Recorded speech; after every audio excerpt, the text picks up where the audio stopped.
I think the mass protests of the last couple of weeks may yet dissipate into nothing. But for the moment, they do suggest the potential, at least, of people waking up and saying, we've really been going the wrong way. I think it has been, as an external observer who's still got an internal perspective, distressing to see the degree to which the nationalistic effort to define what is Jewish by rejecting the other, by emphasizing the difference, by rejecting the ideas of pluralism and pushing toward an idea of Jewish state, affirmation of Jewish state, rejection of the at least equal status of the democratic nature as opposed to the Jewish nature of the state. The effort to force affirmations, the debates over the singing of HaTikvah in the Knesset, the debates in the Knesset and the debates publicly over the singing of HaKnesset at Haifa at the Faculty of Law and and later throughout the country.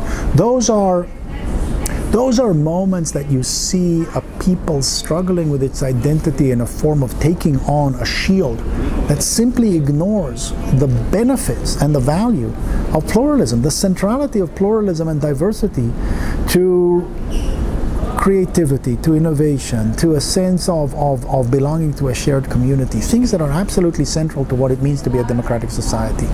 So I'd say in June, it looked like years of conflict,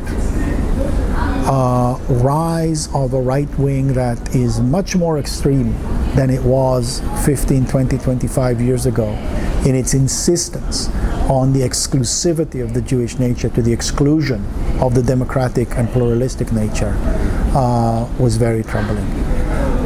And here we sit today, and on one hand, in the Knesset, a law is moving to change the definition of the state from Jewish and democratic to the state of the Jewish people, and to stopping a practice that was put in place at the foundation of the state to say, yes, you're part of us. Arabic is as much of an official language as Hebrew. It was honored in the breach. There were limitations.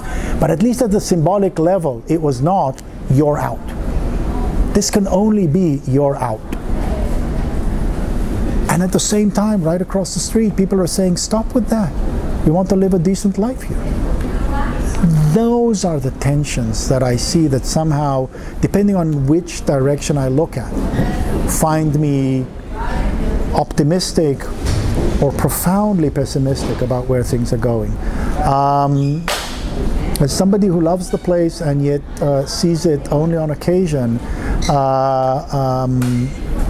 it's very sad to see that there's so much of a threat to the democratic and pluralistic foundation that has been part of this country from the moment it was founded, in favor of the more extreme and symbolic and xenophobic version of what any nationalism, any form of national identity has the risk bound with it of xenophobia. You always have to resist it if you want to stay a democracy, if you want to stay vibrant.